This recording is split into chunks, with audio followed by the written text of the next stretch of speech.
It The was courtroom you. fell silent when my You father sit there stood so up and called me a calmly, but you thief. are the reason Not my just life any is thief, ruined. a I manipulative demand officer who used her justice. Navy rank to steal a dying I woman's know there's no fortune. excuse. That woman was my mother.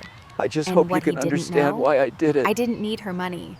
I already had more than he could ever imagine. San Diego County Superior Court, Department 23. The morning light slanted through tall windows, catching dust particles that drifted like tiny witnesses to our family's unraveling. I sat at the defendant's table wearing a black Armani suit I'd bought 3 years ago in Tokyo. Simple, expensive, invisible wealth. My hair pulled back in a low bun. No jewelry except the Cartier tank watch my mother gave me when I made lieutenant commander. Nobody in that room knew it cost $6,500. They saw what they wanted to see. A military officer, controlled, contained. Richard Hayes stood 20 feet away, trembling with what the audience probably mistook for grief. I knew better. That tremor came from rage, the kind that had simmered in our house for 35 years, occasionally boiling over into words that left scars deeper than any physical wound. Your Honor, my daughter is a disgrace. She used her uniform, her medals, everything I taught her to rob her own mother. His finger pointed at me like a loaded weapon. I didn't flinch. 15 years in the Navy teaches you that stillness can be more powerful than any response. My hands rested on the table, fingers interlaced, posture that anyone who'd served would recognize. Not submission, but the controlled restraint of someone who knows exactly how much power they hold and chooses not to waste it. Judge Margaret Sterling looked at me over her reading glasses. 60 years old, silver hair cropped short, former Navy JAG herself before transitioning to civilian court. Her expression gave nothing away, but I caught the slight narrowing of her eyes when my father mentioned my uniform. She knew something he didn't. The question was whether she'd remember me from 5 years ago, when our paths had crossed in a courtroom that looked very different from this one. The rows behind us filled with strangers who'd come to watch a family destroy itself in public. Reporters from the San Diego Union Tribune. Neighbors who'd probably never spoken to my mother, but felt entitled to witness her legacy being picked apart. In the back row, my brother Lucas sat with his head down, hands clasped between his knees. 32 years old and still trying to make himself small enough to avoid our father's attention. The bailiff called for order, though nobody had been speaking. The silence itself was loud enough to require management. This case, I realized, sitting there with my father's accusation hanging in the air like smoke, didn't start this morning. It didn't even start 3 months ago when my mother's will was read, and Richard Hayes discovered he'd been left almost nothing. This story began decades earlier, in a house where silence was the language of survival and control masqueraded as love. The judge's voice cut through my thoughts. We'll hear opening statements tomorrow morning, 9 a.m. sharp. This hearing is adjourned. As people filed out, I remained seated. Lucas approached but stopped 5 feet away, caught in the invisible force field that had existed between us since childhood. The space where loyalty to family collided with survival instinct. Sophie, I didn't know he was going to... Save it, Lucas. I stood, gathered the folder I hadn't opened.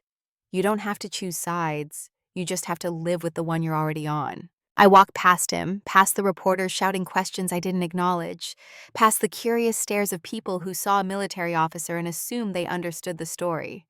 Nobody did. Not yet. Outside, the San Diego afternoon hit me with that particular quality of coastal light that makes everything look sharper than it should. I'd grown up 20 minutes from this courthouse, in a neighborhood where the houses all looked the same, and the families inside them performed their dysfunction behind closed doors. National City. The memory rose unbidden as I waited for my Uber. The house with the flag always flying out front because Richard Hayes needed everyone to know a patriot lived there. Inside, that same flag might as well have been a battle standard marking territory in a war that never ended. My phone buzzed. Unknown number.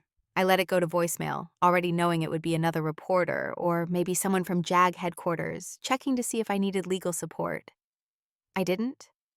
What I needed was to go back to my apartment in La Jolla, pour a very expensive glass of wine, and remember why I'd spent 15 years building a life my father knew nothing about. The Uber arrived, a Tesla Model 3.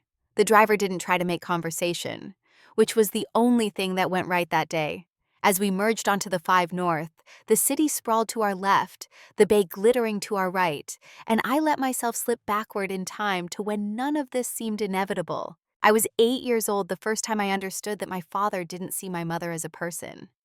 We lived in a 2-story house with beige stucco and a red tile roof, identical to 40 other houses on our street, except for that flag. Always the flag, snapping in the wind like it was trying to signal for help. Inside, the air conditioning ran too cold because Dad said we needed to toughen up. Mom kept a space heater in her sewing room, the only room that was truly hers. And sometimes I'd find her in there with the door closed. Not sewing, just sitting with her hands in her lap, staring at fabric she'd never turn into anything. Maria Isabel Hayes, born in Guadalajara, brought to California when she was 12, English learned phonetically alongside her native Spanish. She taught ESL at the local middle school, her classroom decorated with flags from every country her students came from. At home, she was the wife, your mother, that woman who forgot to pick up my dry cleaning. Richard never called her by name. Not when we were young, not when we grew older, not even at the end when she lay dying and he'd stand in the hospital room doorway, arms crossed. The wife looks tired today. Maybe you should take her home. I learned early that love in our house had conditions. You could be loved if you were useful, if you stayed quiet, if you didn't question the order of things. My father loved being a border patrol officer, the way some men love religion, with absolute certainty that his way was the only righteous path. 30 years stopping people at the border between Mexico and California, checking papers, turning back those who didn't belong. He brought that same energy home. Mom taught Spanish at school and spoke it sometimes in her sleep, words drifting from the bedroom she shared with Dad like coded messages I couldn't quite translate. At dinner, English only. Dad's rule. We're American, we speak American. When I was 14, I found one of Mom's pay stubs on the kitchen counter.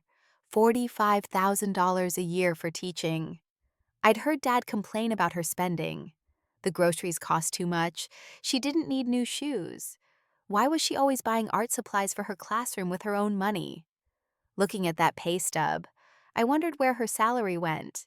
Dad managed all the finances, her paychecks direct deposited into his account. I asked her about it once, keeping my voice low because Dad was in his recliner watching the news at a volume that made conversation in the living room impossible. Mom, why don't you have your own bank account? She was chopping vegetables for dinner, her knife moving with practiced efficiency. She didn't look at me when she answered. Your father handles the money, mija. It's easier that way. But it's your money. The knife paused. She set it down carefully, precisely, like she was demonstrating technique. In marriage, sometimes peace is more important than... She searched for the word in English, fell back to Spanish. Autonomía. I didn't know that word then. Later, I'd learn it meant autonomy, independence, self-governance.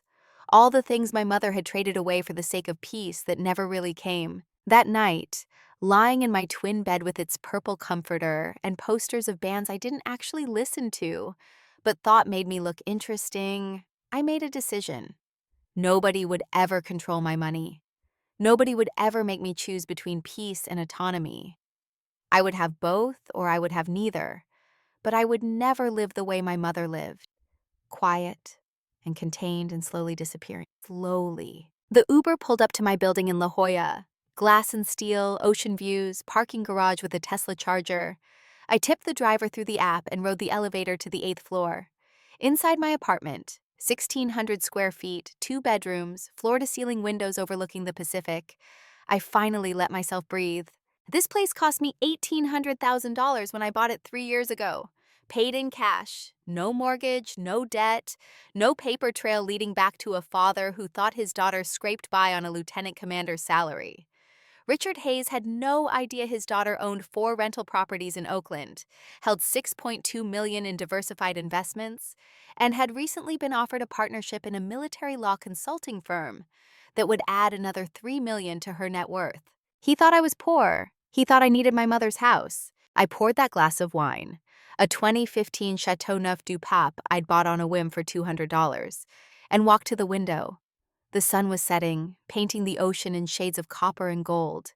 Somewhere out there, my father was probably in the house my mother paid for, the house he thought belonged to him, plotting tomorrow's testimony with his lawyer. Victor Chen. That name had sent a cold shock through me when I saw it on the court documents.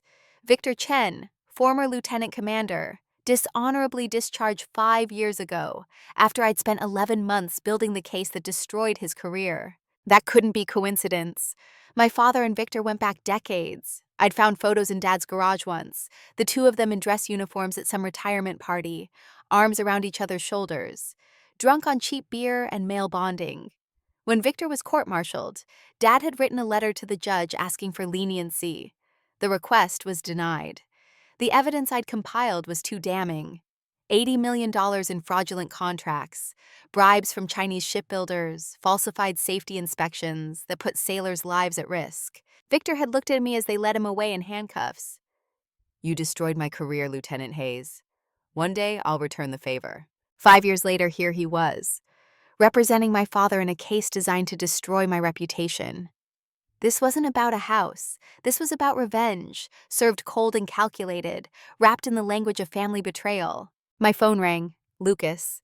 I let it go to voicemail, then listened to the message. His voice cracked halfway through. "Sophie, I'm sorry about today. Dad said he just needed someone there for support. I didn't know Victor was going to come at you like that. Please call me back.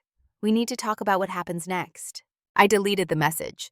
Lucas meant well. He always meant well. But meaning well and acting well occupied different planets, and my brother had spent 32 years trapped in the gravity well of our father's approval. I couldn't blame him for that. I'd escaped the same pull, but it had cost me years of strategic distance, careful lies, and a double life Dad never suspected. The wine tasted like earth and smoke and dark fruit.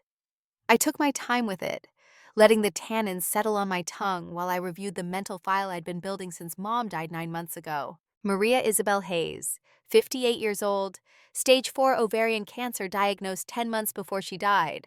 Chemotherapy that bought her time, but not hope. Morphine for pain that got worse every day. Through it all, she'd stayed in that house, cooking meals when she could barely stand, doing laundry even though I'd hired a service, refusing to burden anyone, especially not her husband, who continued his routine of morning coffee, afternoon errands, evening news, as if his wife wasn't dying in the bedroom upstairs. I'd taken emergency leave, 6 months, unprecedented for someone at my rank unless it involved immediate family. I'd flown back from Yokosuka Naval Base in Japan, where I'd been serving as senior legal counsel for the 7th Fleet. My commanding officer had signed off without question. "Family emergency, Commander Hayes. Take all the time you need." I'd rented the La Jolla apartment then, telling my family I was staying with a friend, rather than explaining how I could afford $4,500 a month for temporary housing. Let them think I was scraping by. Let them assume I was sleeping on someone's couch, making do, barely managing. The truth was too complicated and would raise questions I wasn't ready to answer. For 6 months, I'd driven to National City every morning. I'd sat with Mom through chemo sessions while Dad stayed home saying hospitals made him nervous. I'd held her hand during the bad nights, when pain broke through the medication, and she cried in Spanish, words I only half understood but felt completely. We'd talked those last months. Really talked. Maybe for the first time in my adult life. She told me things I'd sensed, but never confirmed. How Dad had intercepted job offers from better schools because he didn't want her commuting to San Diego proper. How he'd opened credit cards in her name and maxed them out, then blamed her for poor spending habits. How he'd slowly, systematically isolated her from friends and family until her world shrank to the size of our house and her classroom. 2 months before she died, Mom asked me to call her lawyer. Not the family lawyer, a woman named Patricia Ruiz, who handled Mom's will independently. I'd driven Mom to the appointment, helped her into the office, and waited outside while they talked for an hour. When Mom came out, she looked lighter somehow, younger. She squeezed my hand. "Está hecho, mija. It's done." I didn't ask what she'd changed. I didn't need to know then. But 3 weeks before she died, Mom had given me a key to a safe deposit box I didn't know existed. "When you need it, you'll know," she'd whispered. Her voice was barely audible by then, worn down by morphine and exhaustion and the slow work of dying. Everything you need is in there. She died on a Wednesday, February 15th, 5:43 in the morning. I'd been there, holding her hand, watching the monitor as her heart rate slowed and finally flatlined. The hospice nurse had moved with practiced efficiency, checking vitals that no longer mattered, noting the time. Dad had been asleep in his recliner downstairs. I'd gone down to tell him, Maria's gone. He'd looked at me with dry eyes. You should probably call the funeral home. I'll need my suit dry cleaned. No tears, no grief, just logistics. His wife of 33 years had died, and his first concern was dry cleaning. 3 weeks after the funeral, the will was read. That's when everything exploded. The house, all $925,000 of it, went to me. $180,000 in savings went to me. Her jewelry, her personal belongings, everything. To me. Lucas got a trust fund of $100,000, accessible when he turned 35. Dad got his truck and his personal effects. He'd stood up so fast his chair fell over. This is fraud. Maria would never do this. She loved me. The lawyer, Patricia Ruiz, had calmly presented the documents. Mrs. Hayes executed this will of her own free will, with full mental capacity, witnessed by 2 independent parties. The house was purchased and maintained entirely with her income from teaching. Under California law, that makes it her separate property to dispose of as she sees fit. Dad had turned to me then, face purple with rage. You manipulated her. You used your rank, your position. I'd said nothing. Silence, my mother taught me, was sometimes the only appropriate response. Now, standing in my apartment 3 months later, I finished the wine and walked to my bedroom. In the closet's back corner, behind winter coats I rarely needed in San Diego, was a small safe. I opened it and pulled out a manila envelope thick with documents. Mom's legacy wasn't just the house. It was the truth she'd carefully documented and preserved for exactly this moment. Inside the envelope, 30 years of bank statements, proving she'd paid every mortgage payment from her teaching salary, letters from schools offering her positions she'd never known about, letters with Dad's forged signature declining the offers, tax returns showing Dad's unreported income, money he'd hidden in an account she'd only discovered 2 years ago when his gambling debts came to light, and photos. My mother had kept photos I'd never seen before. Dad, with a woman I didn't recognize, dates on the back spanning 8 years. Linda Morrison, no relation, just happened to share our last name. A cocktail waitress at a casino in Palma Valley where Dad claimed he went to play golf. Mom had known. For 8 years she'd known. And she documented everything with the methodical precision of someone preparing for a war she might not live to fight. The last item in the envelope was a letter addressed to me in Mom's shaky handwriting. Sofia, mi amor, if you're reading this, your father has begun his attack. I knew he would. Men like Richard don't accept loss. They reframe it as theft and find someone to blame. The house is yours because I bought it. Every payment came from my salary, the job your father called teaching little kids to speak Mexican. He never knew I'd kept a separate account for 30 years. He never thought I was smart enough. But I want you to know, I didn't give you the house because I think you need it. I've seen your brokerage statements, mija. You think I didn't notice you checking something on your phone during my chemo appointments? You think I couldn't see the expensive watch you tried to hide under long sleeves? I gave you the house because it represents something your father will never understand. Autonomia. The freedom to build your own life without asking permission. He will try to take it from you. Not because he needs it, but because he cannot bear the idea that I chose you over him. Let him try. You're stronger than he knows. There's something else in the safe deposit box. Something I never told you because I wanted to protect you. But now you need to know what kind of man your father really is. Be strong, Higa, but more important, be free. Te amo siempre, mamá. I read the letter 3 times before carefully folding it and putting it back in the safe. Tomorrow, I'd need to visit that safe deposit box. Whatever Mom had hidden there, it was time to bring it into the light. My phone buzzed again, this time an email from my lawyer, Sarah Chen, no relation to Victor, thank God. She'd been reviewing the court filings. Sophia, bad news. Victor Chen filed a motion to admit evidence of your intimidating behavior, specifically photos of you visiting your mother in full dress uniform. He's claiming you created an atmosphere of military authority to manipulate a vulnerable woman. Worse, he subpoenaed hospital records including audio from your mother's room. HIPAA should prevent this, but he's arguing that as next of kin, your father has rights to access his deceased wife's medical communications. This is a reach, but judges sometimes allow wider discovery in probate disputes. We need to talk strategy before tomorrow's session. Also, I ran a background check on Victor. He and your father served together in 2002-2004. When Victor was liaising with Border Patrol on a joint task force, they go back 20 years. This isn't just legal representation. This is personal. Call me tonight. I checked the time, 8:30, late enough that I could justify not calling until morning. Instead, I opened my laptop and started pulling my own records. 15 years in the Navy, 3 deployments, 14 commendations. Lieutenant commander at 33, which put me in the top 5% for my age group. I'd prosecuted 68 cases as a JAG officer, 166. The 2 I lost were technicalities, evidence suppressed on procedural grounds, not merit. Victor Chen's case had been my proudest victory. 11 months of investigation, 47 witnesses, 600 pages of financial records proving systematic corruption. I'd been thorough because I knew defense would come at me hard. They had. I'd been harder. The case earned me a Navy Commendation Medal and a promotion. It also earned me Victor's eternal hatred and, apparently, a revenge plot 20 years in the making. I pulled up my financial records next, reviewing what I'd need to disclose if this went to full discovery. The rental properties I'd bought during the 2008 crash when everyone else was panicking. 4 units in Oakland for $35,000 each, now worth $600,000 apiece. I'd fix them up myself during leave periods, learning carpentry and electrical work from YouTube because paying contractors would have eaten my margin. The stock portfolio I'd started at 22 with money from tutoring and translating. I'd put $500 a month into index funds, then learned options trading, then dividend investing. 15 years of compound growth turned $60,000 in contributions into $4.8 million in holdings.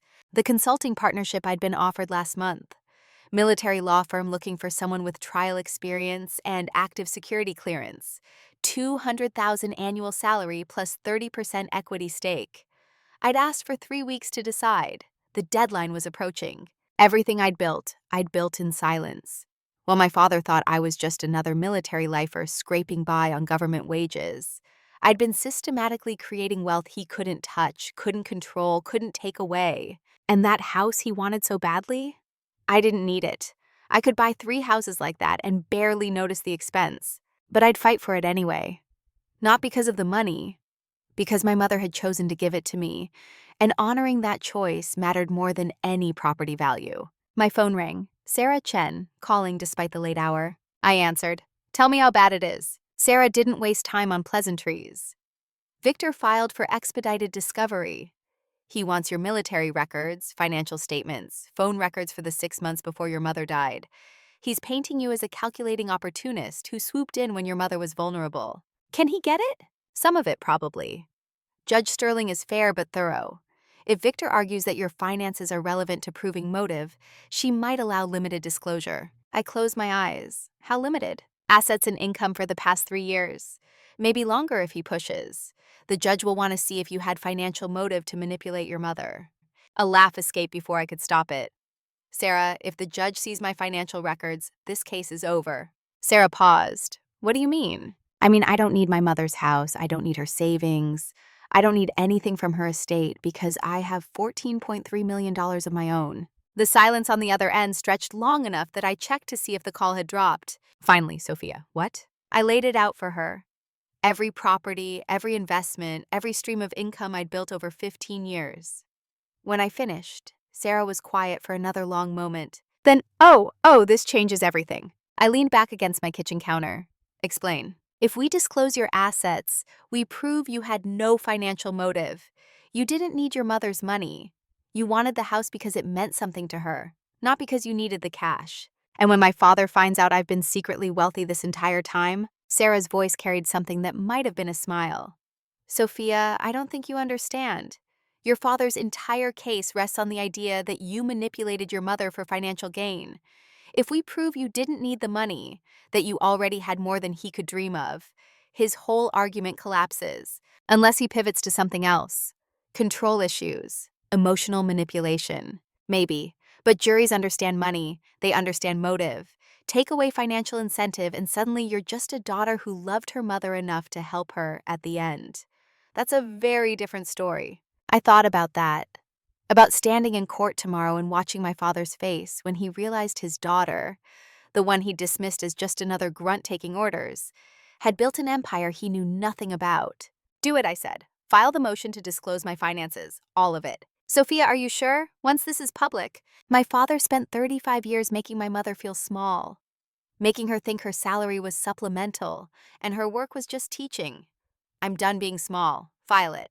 I'll have it ready by morning. After we hung up, I poured another glass of wine and walked back to the window. The ocean had gone dark, waves visible only where they caught reflected light from the city.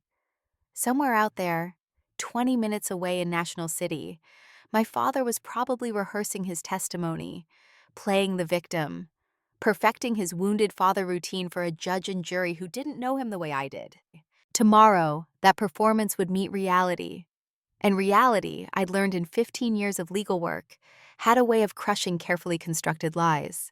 But tonight, I needed to visit one more place. The safe deposit box my mother had given me access to 3 weeks before she died. I'd been putting it off, afraid of what I might find. Now I understood. Mom had anticipated this. Everything I needed to defend myself, she'd preserved. I grabbed my keys and wallet. The bank branch that held her box stayed open until 9 p.m. for exactly this kind of emergency access. 20 minutes later, I was signing in, showing ID, following a bank employee into the vault. Box 447. Small, unremarkable, one of hundreds lining the walls. I'll leave you alone, the employee said, closing the door behind her. The box was heavier than I expected. Inside, more documents, more letters, and a flash drive with a note taped to it. Play this alone. Te prepararé para lo que viene. I'll prepare you for what's coming. I took everything back to my apartment, spread it across my dining table, and started reading. Tax returns showing my father had hidden $340,000 in unreported income over the past decade. Money from overtime he'd claimed but never properly documented. Money from security consulting for companies that didn't exist. Money that should have been taxed and wasn't. Medical records I didn't know existed. Evidence that my mother had called the police on my father 8 years ago, after he'd shoved her into a wall hard enough to fracture her wrist. The police report noted she'd declined to press charges after my father apologized profusely and promised it would never happen again. The report also noted suspicious bruising on her upper arms consistent with being grabbed forcefully. I'd been in college then, away at Berkeley, building my own life, oblivious to the violence happening at home. More photos. Dad with Linda Morrison, the woman from the casino. These were dated recently, within the past 3 years. Whatever affair he'd been conducting wasn't ancient history. It was ongoing, even as Mom lay dying. And the flash drive. I plugged it into my laptop and clicked the video file. My mother's face filled the screen, thin and pale, filmed against the background of her hospice room. The date stamp showed this was recorded 1 week before she died. Sophia. Her voice was barely above a whisper. If you're watching this, your father is fighting you in court. I knew he would. Men like Richard don't lose. They reframe loss as theft and blame the nearest woman. I need you to know everything. Not just about the house or the money, but about the kind of man I chose to stay with, and why I'm choosing you now to carry forward what I should have had the courage to claim years ago. Your father hit me, not often, maybe 5 times in 33 years, but enough that I lived in fear of his temper. He controlled every dollar I earned. He sabotaged every opportunity I tried to pursue. When I was offered a position at San Diego State University teaching in their Spanish department, he forged my signature on a rejection letter. When I tried to take art classes, he canceled my registration and told me we couldn't afford it, then spent $2,000 on golf clubs that same month. I stayed because I was afraid of being alone, afraid of failing you and Lucas, afraid of admitting I'd made a mistake marrying him. But I won't let him do to you what he did to me. The house is yours, not because you need it, but because you deserve to choose your own path without his interference. The money is yours for the same reason. And Miha, I know about your investments. I know about the properties in Oakland. I know you've been building something he can't touch. I'm so proud of you for that. You did what I never had the courage to do. When he comes for you, and he will, don't fight him with anger. Fight him with the truth. Show him what you've built. Show him that his daughter became everything he tried to prevent her from being. Show him that silence was never weakness. It was strategy. Te amo, Sophia. Be free for both of us. The video ended. I sat in the silence of my apartment, my mother's face frozen on screen, and felt something inside me shift and harden. Tomorrow, in court, my father would try to paint me as a manipulator who'd stolen from a dying woman. He'd stand there, playing the wounded veteran, the loyal husband, the betrayed father. Victor Chen would help him weave that story with carefully selected facts and strategic omissions. And I would let them, for a while, let them build their case, dig their hole deeper, let them commit to a narrative that depended on me being desperate, needy, greedy. Then I'd show them the truth, not all at once. Truth deployed too quickly loses impact.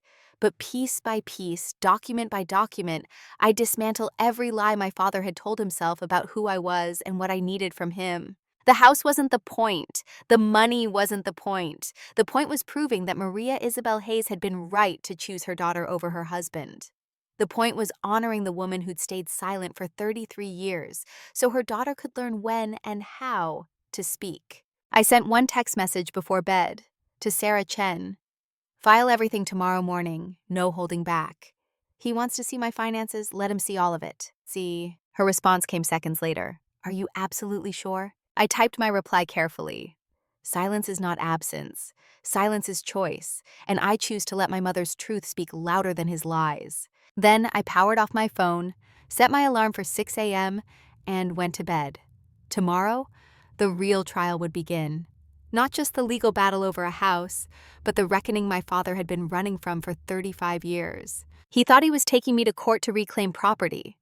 What he didn't understand was that he'd volunteered to have his entire life examined in public, every secret exposed, every lie documented. My mother had given me more than a house. She'd given me the weapons to fight back. And after a lifetime of watching her choose peace over justice, I was finally ready to choose differently. The last thing I thought before falling asleep, my father had no idea what kind of storm was coming. And by the time he figured it out, it would be too late to run. The second day of trial began with rain, unusual for San Diego in late spring. Water streaked the courthouse windows, blurring the world outside into impressionist smears of gray and green. I arrived 30 minutes early, took the same seat at the defendant's table, and waited. Sarah Chen appeared at 8:45 carrying 2 accordion files and an expression I'd learned to read over the past month. Grim determination mixed with anticipation. She dropped into the chair beside me and spoke quietly enough that only I could hear. Filed everything at 7 this morning. Your complete financial disclosure, cross-referenced and notarized. Judge Sterling has it. Victor will have it in about 10 minutes when discovery goes live in the system. Good. Sophia, when he sees those numbers, let him see them, that's the point. The gallery filled faster than yesterday. Word had spread that this wasn't just a probate dispute, but something messier. Military corruption allegations, family betrayal, enough drama to sell newspapers. I recognized a reporter from the Union Tribune, another from a legal blog that specialized in military justice. In the back row, Lucas sat alone, looking like he'd aged 5 years overnight. Richard entered at 8:57 with Victor Chen. My father wore the same gray suit, but today he'd added his Border Patrol retirement pin. Small, gold, impossible to miss. Victor carried a leather portfolio that probably cost more than my father's truck. They took their seats across the aisle without acknowledging my existence. At 9 exactly, Judge Sterling entered. We rose. She surveyed the courtroom with the same measuring look I remembered from 5 years ago when I'd prosecuted Victor's case. Her eyes lingered on Victor for perhaps 2 seconds longer than necessary. Be seated. Mr. Chen, you may present your opening statement. Victor stood, buttoned his suit jacket, and walked to the center of the floor. He moved with practiced confidence, the kind that came from winning cases on theatrics as much as evidence. Your Honor, members of the court, His voice carried perfectly, trained projection without seeming rehearsed. This case concerns the most fundamental betrayal imaginable, a daughter who weaponized her dying mother's love for personal gain. I kept my expression neutral, hands folded on the table. Sarah had advised me to take notes, look engaged. I'd refused. Note-taking implied I was tracking his arguments because they mattered. What mattered was the silence I'd learned from my mother, the kind that made people uncomfortable enough to overplay their hand. Victor continued, warming to his performance. Maria Isabel Hayes was a simple woman, a teacher, a devoted wife. For 33 years, she and Colonel Richard Hayes built a life together in the house they purchased jointly in 1991. He paused, letting that year sink in.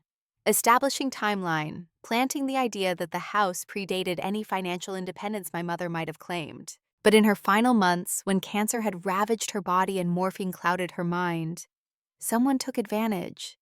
Someone who should have been protecting her instead manipulated her into rewriting 3 decades of shared history. Victor turned, pointed at me. Commander Sophia Elena Hayes, 35 years old, Lieutenant Commander in the United States Navy. A woman trained in legal warfare, in psychological operations, in the art of persuasion. A woman who rarely visited her mother for years, but suddenly appeared when death was imminent. Appearing not as a daughter, but as an officer. He produced a photograph, held it up. The image showed me in my service dress blues at the hospital, talking to a nurse. I remembered that day. Mom had been transferred to ICU, and I'd come straight from a meeting at the naval base. No time to change, no time to think about optics. Look at this. Victor's voice dropped to something almost intimate, confiding. Full dress uniform, ribbons, medals. The message is clear. I'm important. I have authority. You should listen to me. This is not how a daughter visits her dying mother. This is how an officer conducts an intimidation campaign. Whispers rippled through the gallery. Sarah scribbled something on her legal pad, pushed it toward me. This is weak. Uniform proves nothing. I knew that. Victor knew that. But juries, even judges sitting in equity, responded to emotional arguments. Logic came later, after the foundation of feeling had been laid. Victor moved on, building his narrative. Commander Hayes visited sporadically over the years. 4 documented visits in 12 years. She was stationed overseas, yes, but others find time for family. Her brother Lucas visited monthly. Her father visited daily. But Sophia? She was too important, too busy with her career. Another pause. Another photograph. This one showed Lucas pushing Mom's wheelchair at some outdoor event I didn't recognize. My brother looked younger, maybe 5 years ago. Mom looked healthy, smiling. This is what family looks like. Present, engaged, not sending obligatory holiday cards from aircraft carriers halfway around the world. I felt Lucas's gaze on my back but didn't turn around. He'd provided that photo. Whether willingly or under pressure, the result was the same. Victor's voice hardened, then Maria got sick. Terminal diagnosis, 6 months to live. Suddenly, Commander Hayes takes emergency leave, 6 months. Unprecedented. She rents an expensive apartment in La Jolla. How she affords this on military salary remains unclear, and positions herself as the primary caregiver. He let that question hang. How did I afford La Jolla on a lieutenant commander's pay? The implication was obvious. I'd been planning this, positioning assets, preparing to inherit. Within 8 weeks of taking this leave, Mrs. Hayes changes her will. Everything to Sophia. Her husband of 33 years gets nothing. Her son gets a trust fund he can't access for years. And the daughter, who couldn't be bothered to visit more than twice a decade, gets $1 million estate. Victor turned to face Judge Sterling directly. Your Honor, we will prove that Commander Hayes engaged in systematic psychological manipulation. We will show phone records of calls made from hospital lines where she discussed handling the house and taking care of everything. We will present medical evidence that Mrs. Hayes was heavily medicated and not in her right mind when she signed the new will. And we will demonstrate that Commander Hayes had both motive and opportunity to commit what amounts to elder fraud. He sat down. The courtroom stayed quiet for a moment, absorbing the accusations. Judge Sterling looked at Sarah. Does the defense wish to make an opening statement? Sarah stood. Brief, Your Honor, very brief. She walked to the center. Didn't bother with theatrics. Commander Hayes will not waste the court's time with emotional appeals.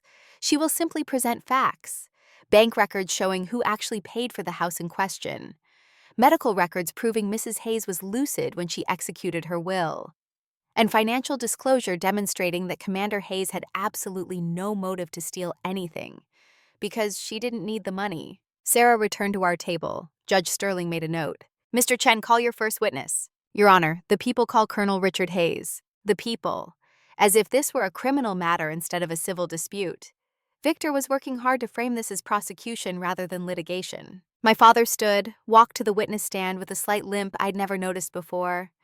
New addition, probably meant to emphasize age and vulnerability.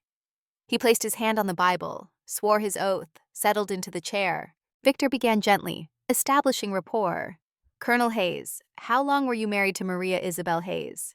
33 years. Dad's voice cracked slightly. Best years of my life.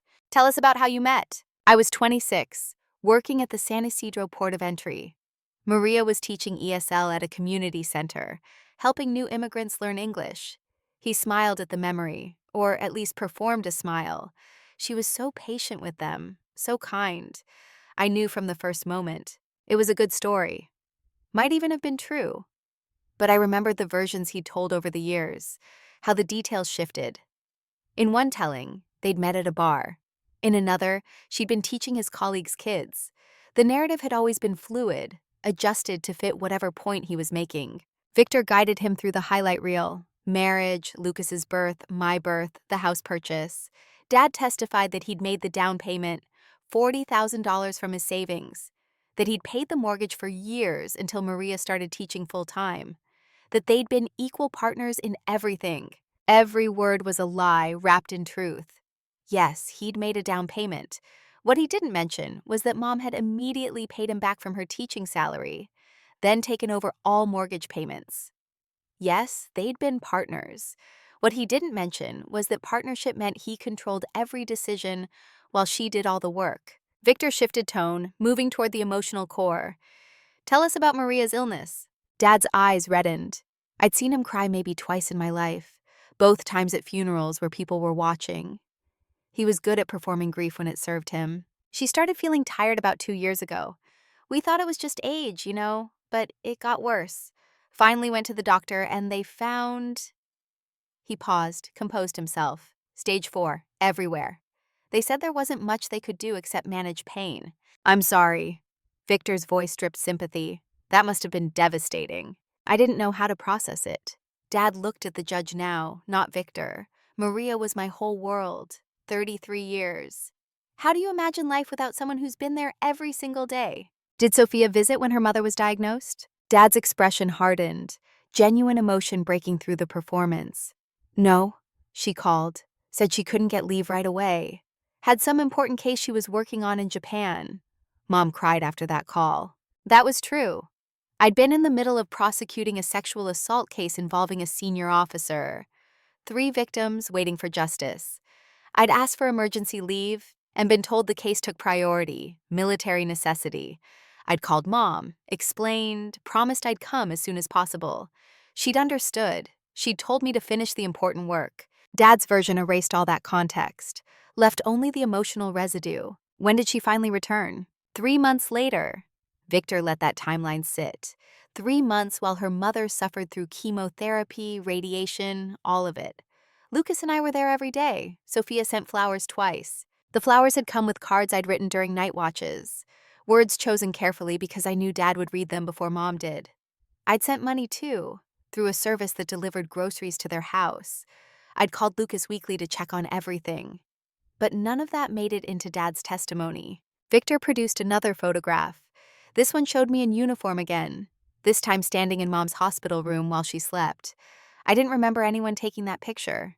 Given the angle, it must have been Dad, documenting my visits for exactly this purpose. Is this how she dressed for hospital visits? Always. Dad's voice carried disgust. Full uniform, medals on display. Sometimes she'd come straight from the base, sure. But even when she didn't have to be in uniform, she wore it. Like she wanted everyone to know she was important. Did this make your wife uncomfortable? Maria mentioned it once. Said it made the nurses treat her differently. like they had to be extra careful because a military officer was watching. It changed the whole atmosphere. More lies. Mom had been proud when I visited in uniform. She'd introduced me to every nurse, every doctor. Mi hija, she's a commander in the Navy. She protects our country. Pride in every syllable. Let's talk about the will. Victor's tone shifted again, harder now. Did your wife ever discuss changing it? Never. Not once in 33 years. Dad leaned forward, earnest. We had a simple will, everything to the surviving spouse, then split between the kids after we were both gone. That's how it should be. When did you learn she'd changed it? 3 weeks after she died. The lawyer called, said there was a reading. I thought it was just formality, sign some papers, move on. Then she started reading, and he stopped, swallowed hard. Everything to Sophia. The house, the money, everything. It was like Maria had erased me. After 33 years, I was erased.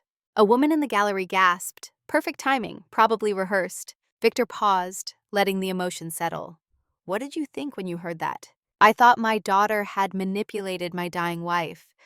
I thought Sophia had used her position, her training, everything I taught her about honor and service, and she'd weaponized it against her own mother. The accusation hung in the air, heavy and deliberate. Victor consulted his notes. Colonel Hayes, do you believe your wife was in her right mind when she changed the will? No. Dad's voice was firm now. She was on morphine 24 hours a day by then. She couldn't remember what day it was half the time. She'd forget conversations we just had. There's no way she understood what she was signing. Thank you, Colonel. Victor returned to his seat. Your witness, Ms. Chen. Sarah stood, approached the witness stand with a single sheet of paper. Mr. Hayes. Colonel Hayes, Dad interrupted. Sarah didn't miss a beat. You retired 15 years ago, correct? I retired with full honors. But you're not an active colonel. You're a civilian, just like me. So I'll call you Mr. Hayes, and we'll proceed. Judge Sterling hid what might have been a smile. Mr. Hayes, you testified that you made the down payment on the house. How much was it? $40,000. And where did that money come from? My savings. From your salary as a Border Patrol officer? That's right. Sarah consulted her sheet. According to tax records, your salary in 1991 was $48,000 annually. You'd been working for 6 years. How did you save $40,000 on that salary while supporting a family? Dad shifted. I was frugal. Didn't waste money. Let me rephrase. Did anyone help you with that down payment? My father gave me $10,000. So you actually saved $30,000, I guess, if you wanted to split hairs. Sarah produced a document. This is a bank record showing a deposit of $30,000 into your account on February 4th, 1991. The source is listed as M. Hayes, your wife. Did Maria give you money for the down payment? Dad's jaw tightened. She had some savings from before we married, so the down payment was actually Maria's money? It was our money. Sarah didn't argue, just moved on. After the down payment, who made the mortgage payments? We both did. This is the mortgage account history. Sarah handed him a thick stack of papers. Can you point to any payment that came from your account rather than your wife's? Dad flipped through pages, growing more agitated. These are all from the same account number. Yes, your wife's account. The account where her teaching salary was deposited. The account she opened in 1990 because you told her she needed to contribute more to the household. She contributed. In fact, she paid the entire mortgage for 32 years. Did you know that? Silence. Dad's face had gone red. I'll take that as a no. Sarah retrieved the documents. One more question, Mr. Hayes. You testified that your wife was heavily medicated and not lucid when she changed her will. Do you have medical training? No. Are you a doctor? No. Did you speak to her doctors about her mental competency? I didn't need to. I could see. So your opinion is based on what? Your observation that she forgot conversations? Let me tell you something about morphine, Mr. Hayes. It causes short-term memory issues, yes, but it doesn't impair legal capacity to make decisions. Your wife's doctor certified she was lucid when she signed that will. But you, with no medical training, believe you know better? Objection. Victor stood, argumentative. Sustained. Judge Sterling looked at Sarah. Move on, counselor. Sarah turned back to Dad.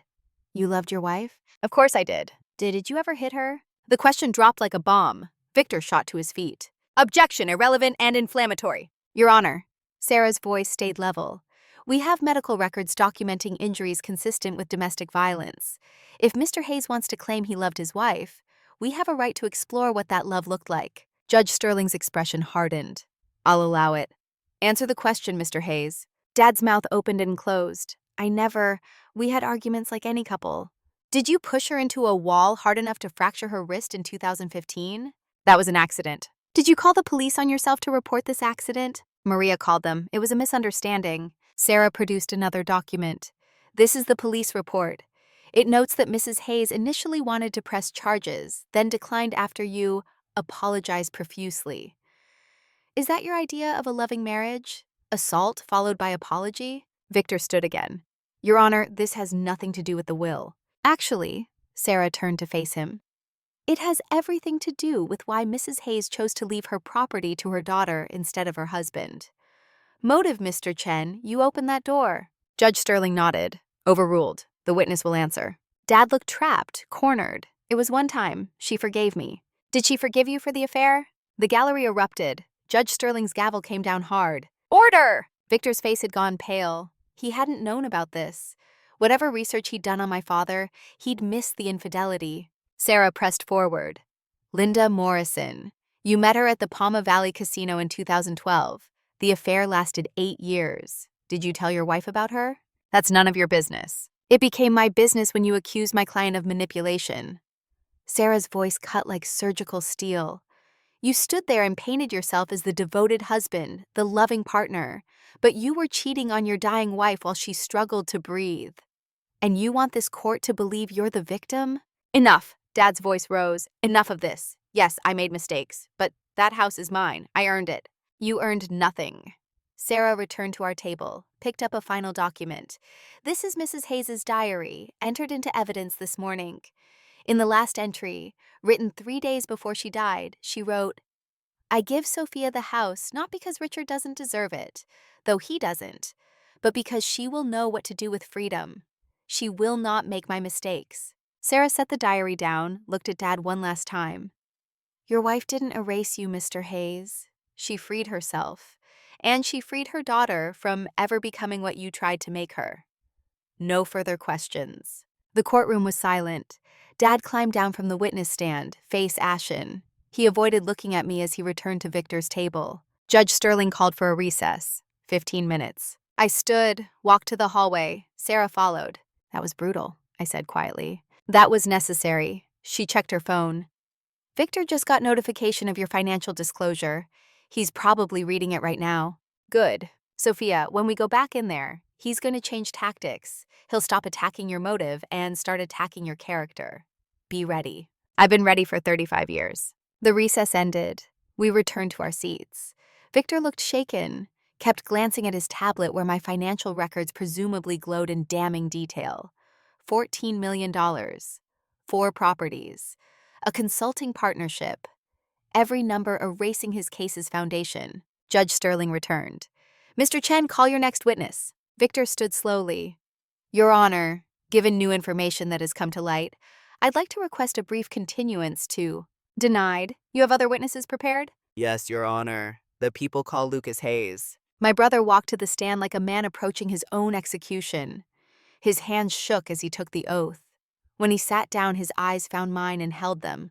Apologetic, ashamed, trapped. Victor's approach with Lucas was gentler, almost paternal. Mr. Hayes, you're Sophia's younger brother. Yes. You were close growing up? Very close. Sophie basically raised me. Dad worked long hours, and Mom was always teaching. Sophie made sure I did homework, got to school on time, all of that. Did Sophia visit your mother regularly before the illness? Lucas hesitated. Not regularly, no. She was deployed a lot. But she called. She sent money sometimes to help with things. How often did she visit in person? Maybe once a year? Sometimes less if she was overseas. And you visited how often? I live in San Diego. I saw Mom every couple of weeks. So you were more present in your mother's life? I guess. But Sophie had a career, you know. She couldn't just answer the question. Did Sophia ever express interest in the house? Lucas shifted uncomfortably. She mentioned once that Mom worked really hard to maintain it, that it represented something important. Did she say she wanted it? Not exactly. Just that Mom should decide what happens to it, not Dad. Victor nodded. When your mother changed the will, did Sophia seem surprised? Lucas looked at me again. I don't know. We didn't talk much after the funeral. Because you sided with your father? No. Lucas's voice strengthened. Because I didn't want to choose sides. This is my family. All of you. But you're here testifying for your father. Lucas's expression hardened. Something I recognized from childhood. The moment when his usual compliance broke under pressure. Dad said he needed someone to confirm basic facts. He didn't tell me his lawyer was Victor Chen. He didn't tell me you'd been the one to prosecute him. Victor's confident expression faltered. Your Honor. And he definitely didn't tell me, Lucas continued, talking directly to me now, that he'd been cheating on Mom for 8 years, or that he'd hit her, or that he'd hidden $300,000 in unreported income. So yeah, I'm here. But I'm done answering questions for his lawyer. Judge Sterling's gavel came down before Victor could respond. Mr. Hayes, you'll answer only the questions asked. Clear? Lucas nodded, but his jaw stayed set. Victor regrouped. Did you see your sister intimidate your mother at any point? No. Did she wear her uniform to hospital visits? Sometimes. Mom liked it. She was proud of Sophie. Victor flipped through his notes, looking for solid ground. Did your mother seem confused in her final weeks? She was tired, in pain, but confused? No. She knew exactly what she was doing. Victor tried several more questions, each one answered with increasing defiance. Finally, he gave up. Your witness. Sarah approached Lucas with visible sympathy. Thank you for your honesty, Mr. Hayes. Just a few clarifications. When you say your mother knew what she was doing, what makes you say that? Because she told me. Lucas's voice cracked. 2 weeks before she died, she called me over. Just the two of us. She said, Lucas, I'm leaving the house to your sister. Not because I love you less, but because Sophie will use it to build something good. You'll understand someday. What did you understand her to mean? That Sophie's different than Dad and me. She doesn't need anyone's permission to be strong. Mom wanted that strength protected. Did your mother seem competent during that conversation? More competent than I'd seen her in months. Like she'd finally figured something out and wanted to make sure I knew it too. Thank you. Sarah returned to our table. Nothing further. Lucas stepped down. As he passed our table, he stopped. Sophie. I looked up. I'm sorry. His voice barely audible. I thought I was helping. I didn't know. I know. He walked back to his seat. For the first time since Mom died, I felt something other than anger toward my brother. He'd been trapped in the same system, just with less motivation to escape. Judge Sterling checked her watch.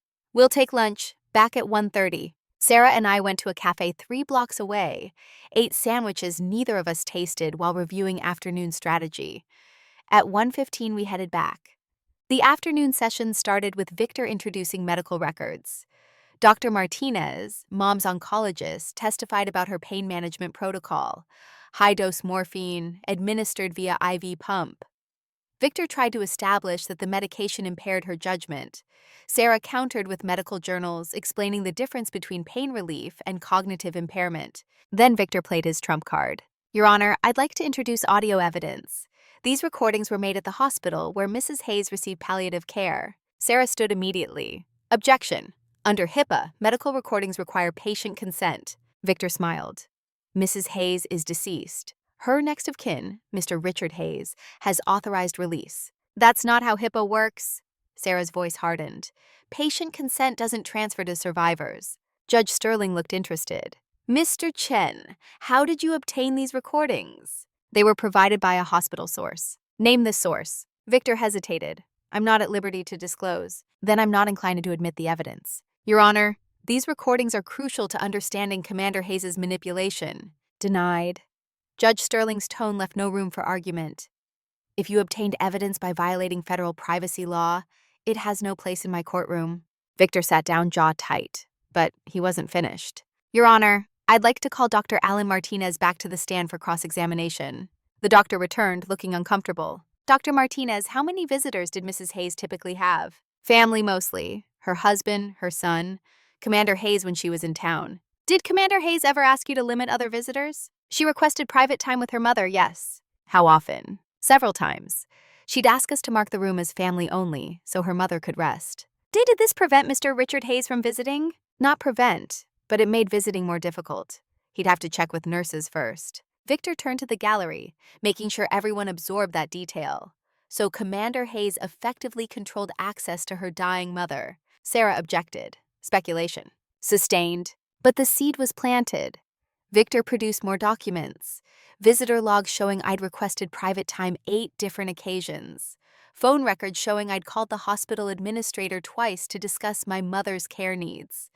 Everything framed to suggest I'd been isolating mom, controlling information flow, setting up the will change. By 3 o'clock, I could feel the mood shifting.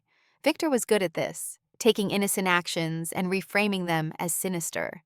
The gallery murmured with each new revelation. Then Judge Sterling interrupted.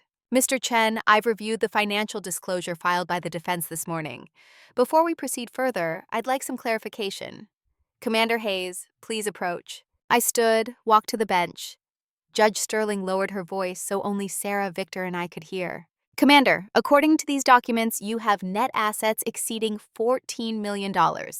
Is this accurate? Yes, Your Honor. And you acquired these assets how? Real estate investments starting in 2008, stock portfolio, military consulting partnership, all documented in the filing. Judge Sterling turned to Victor. Mr. Chen, your entire case rests on the assertion that Commander Hayes manipulated her mother for financial gain. But if she already has $14 million, what possible motive would she have for stealing a house worth $900,000? Victor's mouth opened, closed.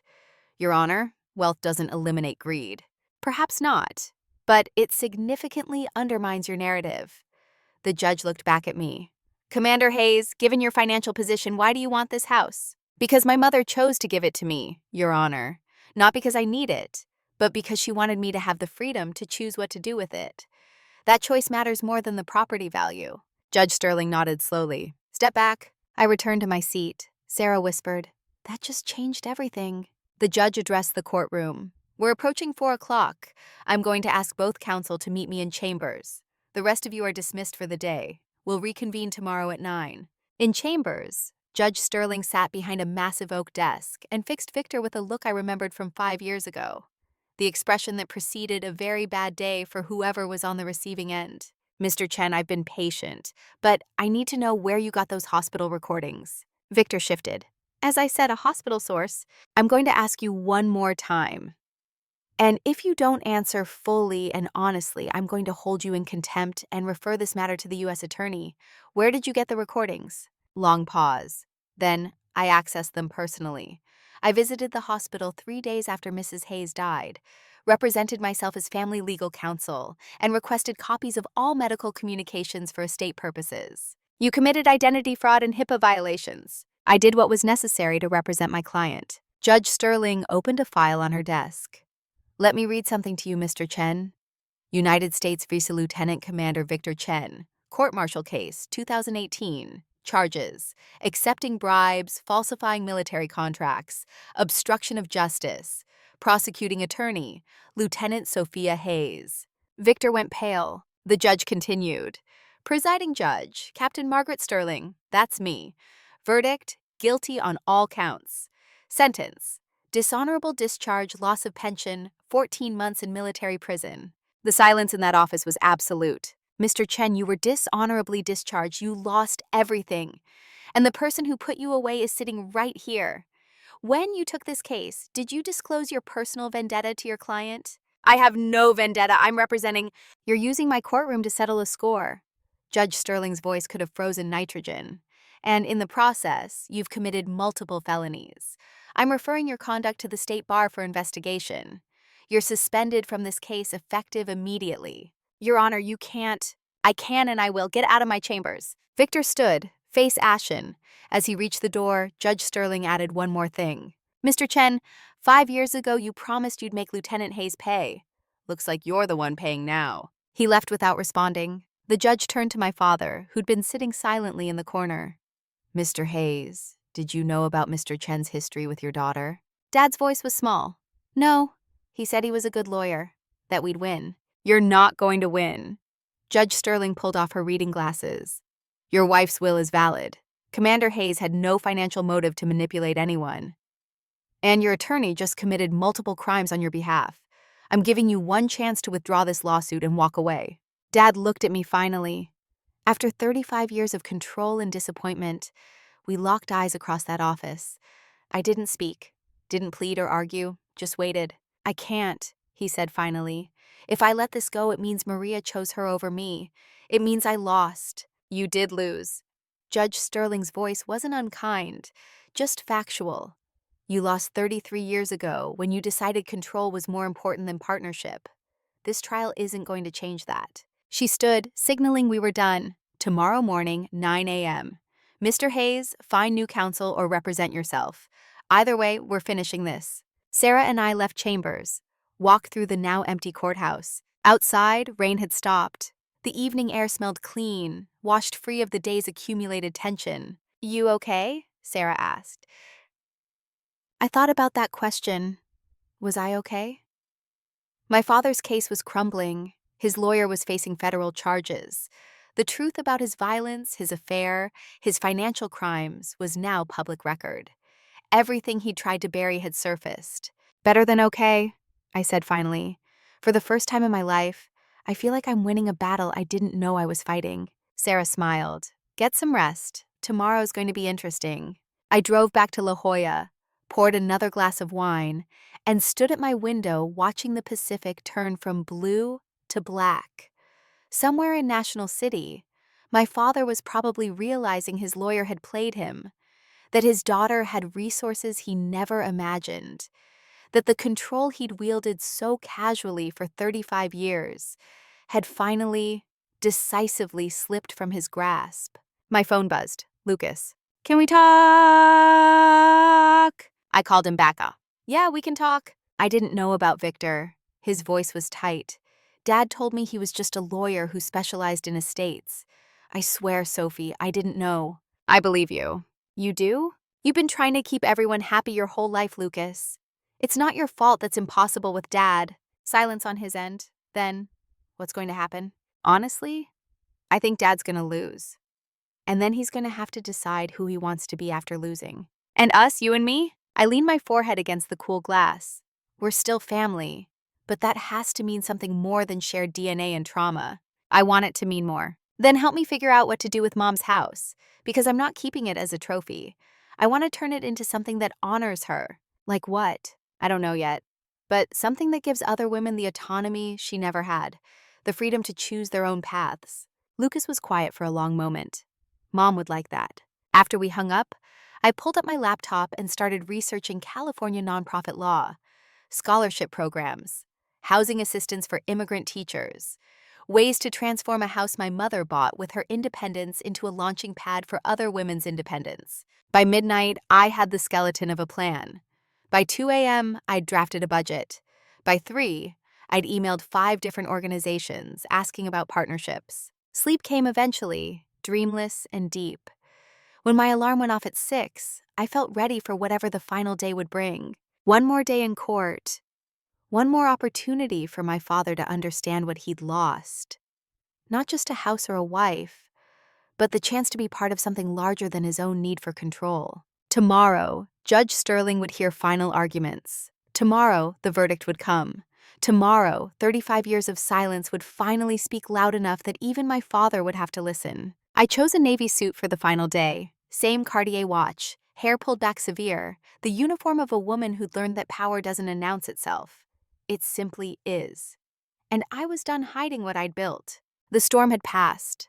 Morning light hit my windows at an angle that made the ocean look like hammered silver. I finished my coffee, grabbed my keys, and headed for the courthouse one last time. Time to finish what my mother started. The third day dawned clear and cold, the kind of California morning where everything looked sharper than it had any right to be. I arrived at the courthouse at 8:15 to find a line of people waiting to get through security. The case had made local news. Navy commander battles father over mother's estate. And apparently, slow news cycles bred curiosity. Sarah met me at the elevator. Ready for this? As ready as I'll ever be. Your father hired new counsel. Some guy from a strip mall practice in Chula Vista. He's already filed 3 motions this morning, all denied. Desperate measures. The elevator opened. We stepped inside with a bailiff who pretended not to recognize us. When we entered the courtroom, I saw my father's new lawyer immediately. Late 50s, rumpled suit. The look of someone who'd taken this case either because he needed money or because he genuinely believed in lost causes. Probably both. Richard sat beside him, smaller somehow than he'd been 2 days ago. The performance of wounded dignity had collapsed into genuine defeat. though whether he'd admit that was another question entirely. Lucas occupied his usual spot in the back row. When our eyes met, he offered a small nod. Progress, I supposed. Judge Sterling entered at 9 sharp. The gallery rose, settled. Before we begin, I want to address yesterday's developments. Mr. Chen has been suspended pending investigation by the State Bar and the U.S. Attorney's Office. Mr. Hayes has retained new counsel. She gestured toward the rumpled lawyer. Mr. Garrett, I trust you've been briefed? The lawyer stood. Yes, Your Honor. Though I should note I was retained only last night, so my preparation has been limited. Understood. Given the circumstances, I'm prepared to grant a brief continuance if you need time. No, Your Honor. My client wants to proceed. Mr. Garrett sat down, looking like he regretted that decision already. Very well. Judge Sterling opened a file. I've reviewed all submitted evidence, including Commander Hayes's financial disclosure and Mrs. Hayes's diary. Before we hear closing arguments, I have questions for both parties. She looked at my father. Mr. Hayes, approach. Richard walked to the bench, moving like every step cost him something. Judge Sterling's voice was quiet enough that the gallery had to strain to hear. Mr. Hayes, I've been a judge for 22 years. I've seen countless probate disputes. Most involve genuine disagreement about a deceased's wishes. But this case, she paused, choosing words carefully. This case appears to be about control. Would you agree? Dad's jaw worked. I just want what's rightfully mine. The house was purchased entirely with your wife's income. According to 32 years of bank records, you contributed nothing to the mortgage. How is that rightfully yours? I contributed to the household. I worked. I provided. You provided a salary that you spent on yourself. The judge consulted her notes. $340,000 in unreported income. $60,000 spent at casinos while your wife worked 2 jobs. An 8-year affair that cost, approximately $45,000 in gifts and trips. Is that providing? Dad said nothing. Your wife gave you a truck and your personal effects. That's more than most courts would award given your conduct. Why isn't that enough? Because it means she chose Sophia over me. His voice cracked. 33 years, and at the end, she chose our daughter. Perhaps, Judge Sterling's tone softened slightly, because your daughter hadn't spent 3 decades proving she couldn't be trusted with that choice. She waved him back to his seat. Commander Hayes, approach. I walked to the bench. Judge Sterling studied me for a long moment. Commander, you have $14 million in assets. Why do you want this house? The question everyone kept asking, as if money was the only measure that mattered. Because my mother spent 33 years paying for it in ways that had nothing to do with money, Your Honor. Every mortgage payment came from her salary, yes, but every payment also represented another month of staying in a marriage that diminished her. She bought that house. She earned the right to decide what happens to it. I'm honoring that choice. And what will you do with it? Turn it into something she never had. A place where women can build independence without asking permission. Judge Sterling's expression remained neutral, but something shifted behind her eyes. Step back. I returned to my seat. The judge addressed the courtroom. Closing arguments. Mr. Garrett, you may proceed. The rumpled lawyer stood, approached the center of the floor without confidence. Your Honor, my client acknowledges mistakes. He's not a perfect man. But this case isn't about his marriage. It's about whether his wife had legal capacity to execute a will that disinherited her husband of 33 years. He glanced at notes that looked hastily scribbled. The evidence shows Mrs. Hayes was heavily medicated. She changed her will only 8 weeks before death. The circumstances suggest undue influence, even if we can't prove specific acts of manipulation. It was a weak argument, and he knew it. But he continued gamely. Colonel Hayes served this country for 30 years. He asks only that the court recognize his contributions to the household and grant him the home he helped build. That's not greed. That's justice. He sat down. The performance had all the energy of a man reading someone else's grocery list. Sarah stood. Your Honor, this case stopped being about legal capacity the moment Mr. Hayes' attorney committed federal crimes to manufacture evidence. But let's address the argument anyway. She walked to the center, commanding the space in a way Mr. Garrett hadn't. Mrs. Hayes was examined by 3 independent physicians within 2 weeks of executing her will. All 3 certified she had full mental capacity. Her attorney met with her twice, once alone, and documented that she understood exactly what she was doing and why. Sarah produced documents, held them up. This is Dr. Patricia Ruiz's affidavit. Mrs. Hayes told her, I want my daughter to have the house because she will know what to do with freedom. My husband has never understood freedom, only control. Those were your wife's words, Mr. Hayes. Not confusion, not manipulation. Clarity about 3 decades of lived experience. Sarah turned to face the gallery, making sure her voice carried. As for Commander Hayes' supposed manipulation, let's examine facts. She owned $14 million in assets before her mother died. She didn't need to manipulate anyone for money she already had in abundance. The house represents 1/15 of her net worth. If this were about greed, she picked a remarkably inefficient target. A few people in the gallery laughed softly. Judge Sterling's expression remained stern, but I caught the slight twitch at the corner of her mouth. Sarah continued, Mr. Hayes claims he built this household. The evidence shows he built nothing. He spent his salary on personal entertainment while his wife paid every bill. He pursued an 8-year affair while his wife worked 2 jobs. He committed tax fraud while his wife documented every legitimate expense. And now, facing the consequences of his own choices, he wants this court to rescue him from accountability. That's not how justice works. Sarah returned to our table. The defense rests. Judge Sterling made notes for what felt like an hour but was probably 90 seconds. Then she looked up. I'm prepared to rule. Both parties please rise. My father and I stood simultaneously, 20 feet apart, separated by more than distance. The judge's voice filled every corner of that courtroom. After reviewing all evidence and testimony, this court finds as follows. First, Maria Isabel Hayes' last will and testament, executed on July 18, 2022, is valid. Mrs. Hayes possessed full mental capacity and acted without undue influence.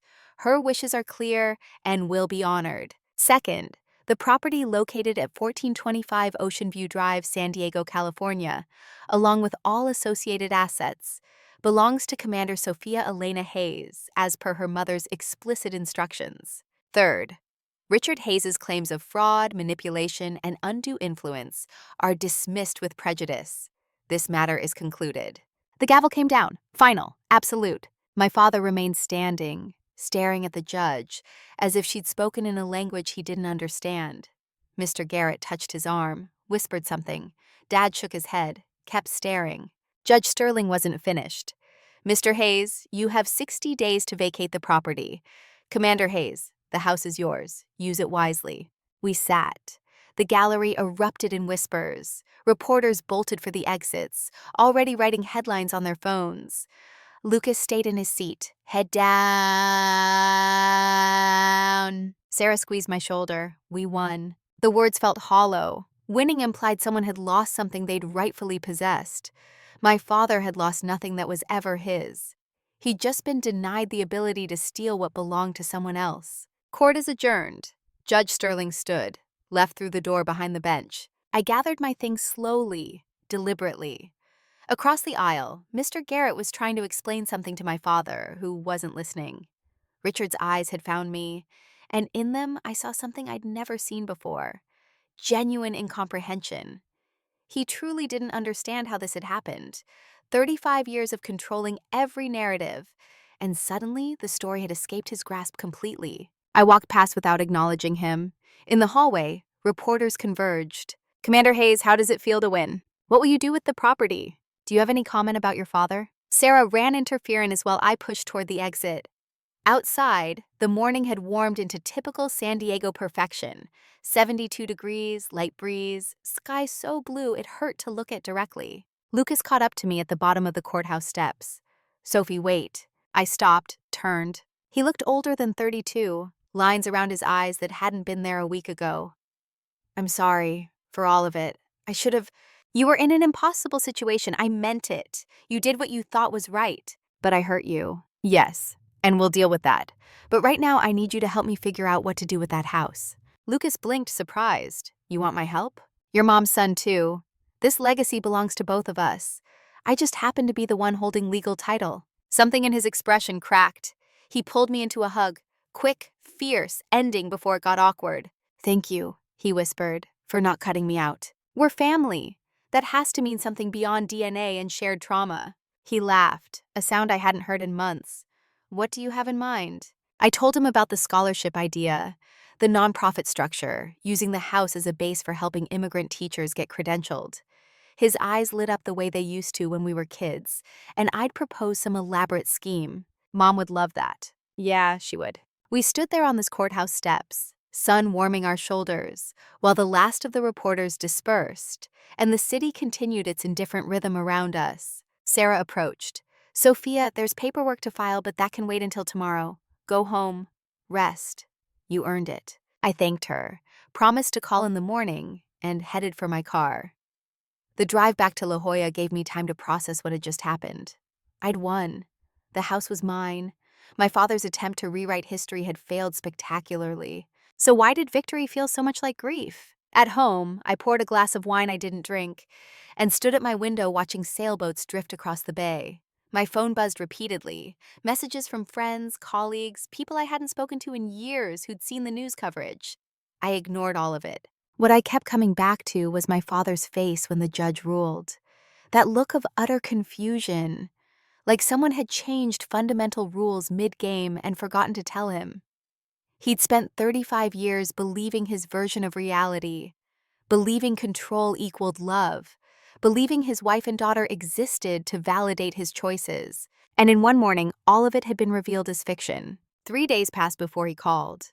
The number showed up as unknown, but I knew. I answered, "Hello, Dad." Silence on the other end, long enough that I almost hung up. Finally, "Can we talk in person?"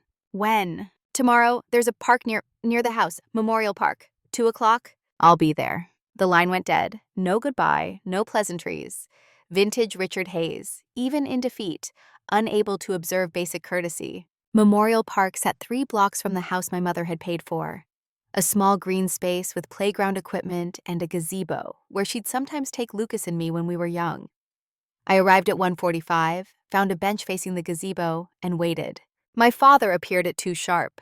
He'd aged visibly in 3 days, more gray in his hair, deeper lines in his face, shoulders curved in a way I'd never seen. He walked with that new limp, though I still wasn't sure if it was genuine or performance. He sat at the opposite end of the bench, maintaining careful distance. For a long time, neither of us spoke. Just 2 people who shared DNA and history and almost nothing else, sitting in silence while children played on swings and the world continued not caring about our damage. Finally, he cleared his throat. I read it. The letter your mother left me. I'd wondered if he would.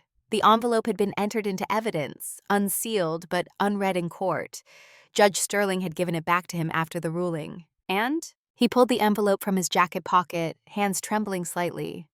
She knew. About Linda, about the money, about everything. Yes. For how long? Years. She documented it all. Every time you said you were playing golf when you were actually at the casino with your girlfriend. Every deposit to the secret account. Every lie. His jaw tightened. Why didn't she leave? I turned to look at him directly.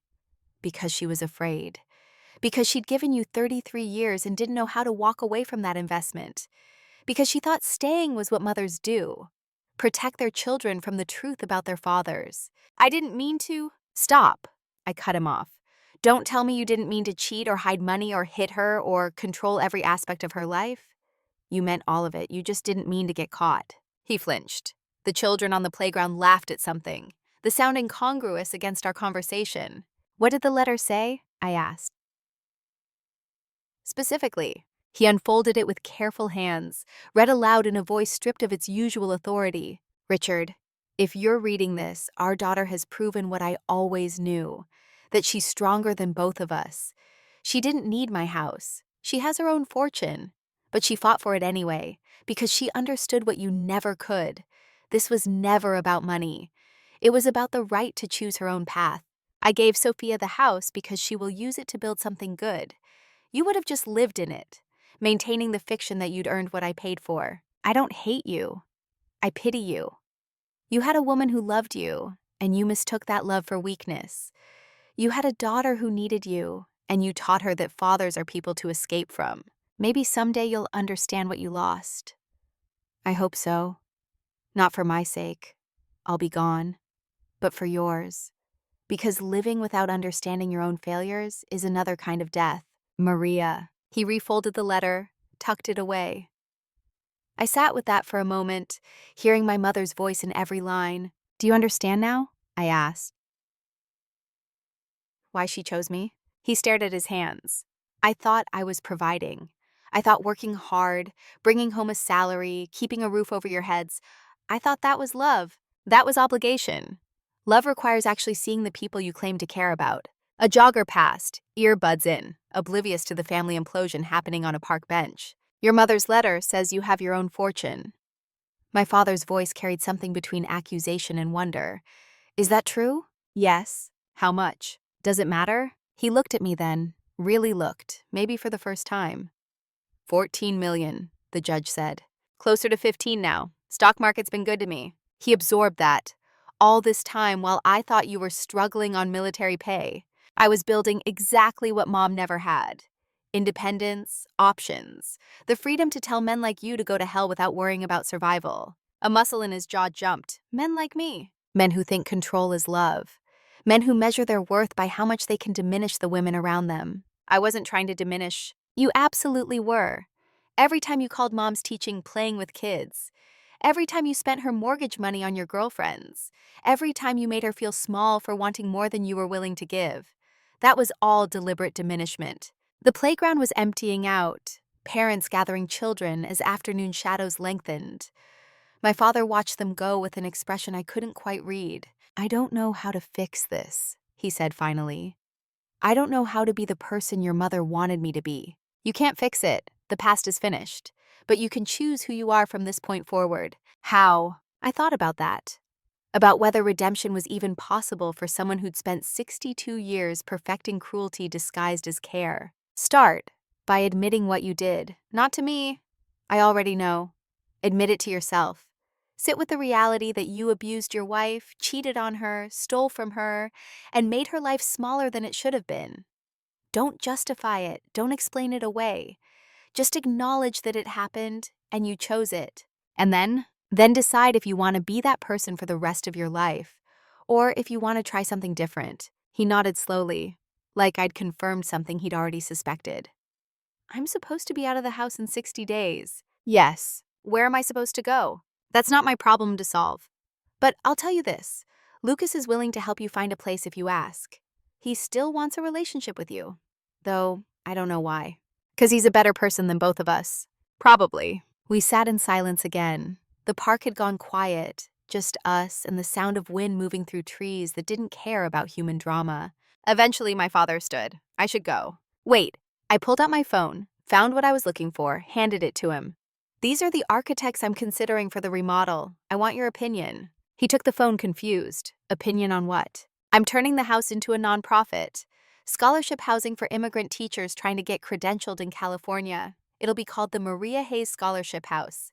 If you have thoughts on the design, I'll listen. Why would you want my thoughts? Because Mom lived there for 33 years.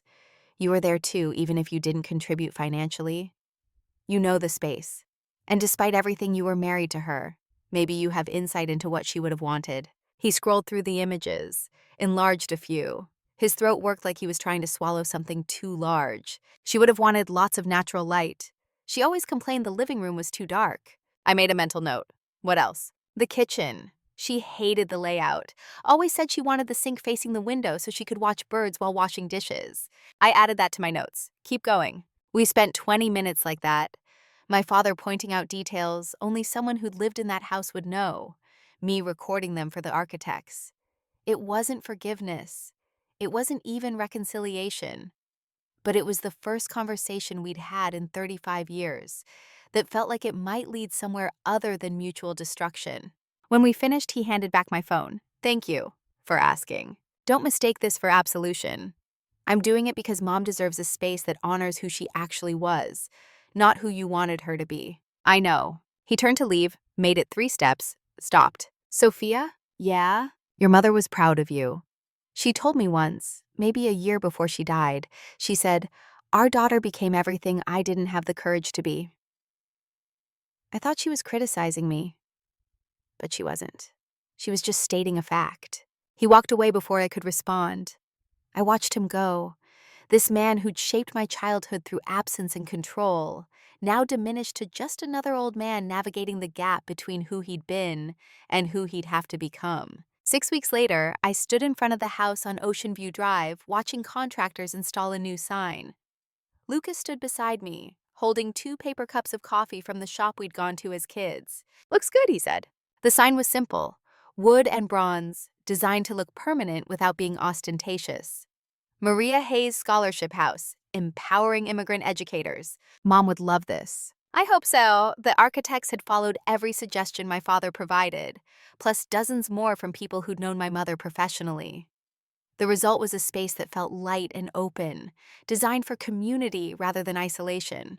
The program itself would house 6 teachers at a time, providing free rent while they completed credentialing requirements. I'd endowed it with $2 million, enough to run in perpetuity if managed properly. Lucas had agreed to serve on the board of directors. We'd already received 83 applications for the first cohort. "When does Dad's lease end on the apartment?" I asked. Lucas checked his phone. 2 weeks. He's already packed. "How's he doing?" "Better than I expected. He started seeing a therapist. Actual therapy, not just showing up to get paperwork signed." I felt something loosen in my chest, a tension I'd been carrying without realizing. "That's good." He asked if he could attend the opening ceremony. Lucas's voice was careful, testing boundaries. "I told him I'd check with you first. I thought about that, about whether I wanted my father present for something explicitly designed to honor the woman he'd diminished. Tell him yes, but he comes as a guest, not family. And if he makes it about himself, he leaves." Lucas nodded. "Fair." The contractors finished installing the sign, stepped back to admire their work. One of them called out asking if we wanted them to start on the interior painting.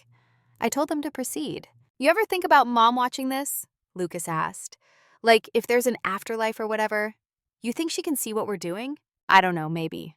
Probably not, but it doesn't matter. We're doing it because it's right, not because we expect credit. Still, would be nice to think she knows." Yeah, it would. We stood there until the coffee went cold, until the contractors broke for lunch, until the afternoon light turned everything golden and forgiving. Then we went inside to continue the work of transformation. The opening ceremony happened on a Saturday in October, 6 months after the trial. We'd kept it small: board members, first cohort of teachers, some colleagues from Mom's old school, and despite my reservations, my father.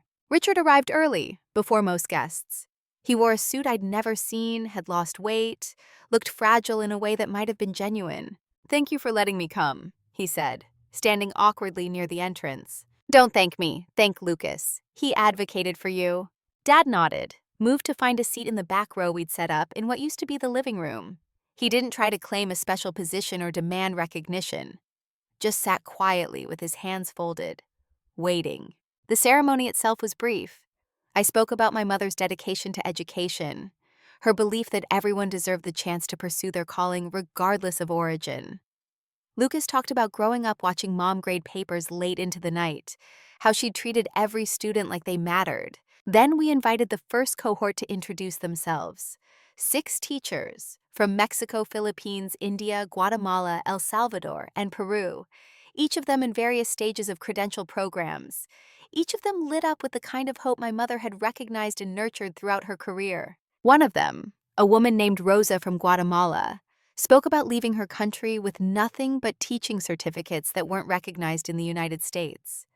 "For 3 years I clean houses," she said, her English careful and precise, "but always I dreamed to teach again. This house, this program, it give me back my profession. It give me back myself." The room was silent except for the sound of people trying not to cry. After the formal program, people mingled. I found my father still in his seat, watching the crowd with an unreadable expression. "Sitting okay?" I asked, surprising myself by approaching him. He looked up. "It's strange, being in this house but it not being my house." "It was never your house. I know that now." He gestured at the transformed space, walls painted in warm tones, furniture arranged for community rather than ownership, photographs of my mother teaching displayed prominently. She would have loved this more than anything I could have done with it. Yes, she would have. "Can I ask you something?" His voice dropped. "When you were building your fortune, all those properties, the investments, why didn't you tell me?" "Because you would have tried to control it. You would have offered advice that was really criticism. You would have made it about your disappointment that I wasn't following some path you decided was right. Probably. So I built it in silence. Like mom paid for this house in silence. Turns out silence isn't weakness, it's just strategy. He absorbed that. Your mother wrote in her diary that silence is choice. I didn't understand that until recently. Understanding comes late for men like you. The question is what you do with it. A teacher approached, asking about the library space. I excused myself, leaving my father sitting with the reality of what his wife had built despite him, and what his daughter had transformed it into. The evening wound down around 7. Lucas and I did a final walkthrough after the last guest departed. The house felt different, not just the paint and furniture, but something deeper. The energy had shifted from confinement to possibility. This matters, Sophie. Lucas's voice was quiet. What you built here, it's going to change lives. That's the point. More than that. He gestured at the space. You took something that represented pain and turned it into freedom. That's not just honoring mom, that's alchemy. We stood there in what used to be my mother's sewing room, now a study space with desks and natural light, and I felt the weight of 35 years finally lifting. I locked up, set the security system, and drove home as the sun set over the Pacific. The ocean stretched infinite and indifferent, continuing its ancient rhythm, while we tiny humans worked out our small dramas on land. That night, I poured wine and stood at my window one last time, thinking about everything that had brought me to this moment. My mother, who'd paid for a house in silence and left me the blueprint for freedom. My father, attempting redemption he might never fully achieve. Lucas, finding his way between loyalty and truth. And myself, 35 years old, wealthy beyond my father's comprehension, no longer defined by his expectations or limited by his understanding. The most powerful inheritance isn't money or property. It's the permission to become exactly who you're meant to be, without apology or justification. I thought about my mother's last words to me, whispered in that hospice room. Be free for both of us. I had been, I was, I would continue to be. The Maria Hayes Scholarship House would run long after I was gone, helping women build the independence my mother had paid for in ways that had nothing to do with money. That was legacy. Not wealth passed down, but transformation perpetuated. I finished my wine, set the glass in the sink, and went to bed. Tomorrow, I'd return to my work at the naval base. Cases to prosecute, justice to serve, the ordinary rhythm of holding people accountable when they abused power. But tonight, I rested in the knowledge that the most important case I'd ever fight was complete. Not won. Winning implied a zero-sum game. This was messier than that, more complicated, more true. My father had lost his attempt to rewrite history. My mother's truth had been validated. The house would serve its purpose. And I had proven that daughters don't need paternal approval to become who they're meant to be. The last thought before sleep. My mother taught me that silence is not absence, but choice. And I had chosen. Not revenge, not bitterness, but transformation. That was the inheritance that mattered. I slept deeply, dreamless and complete, free at last.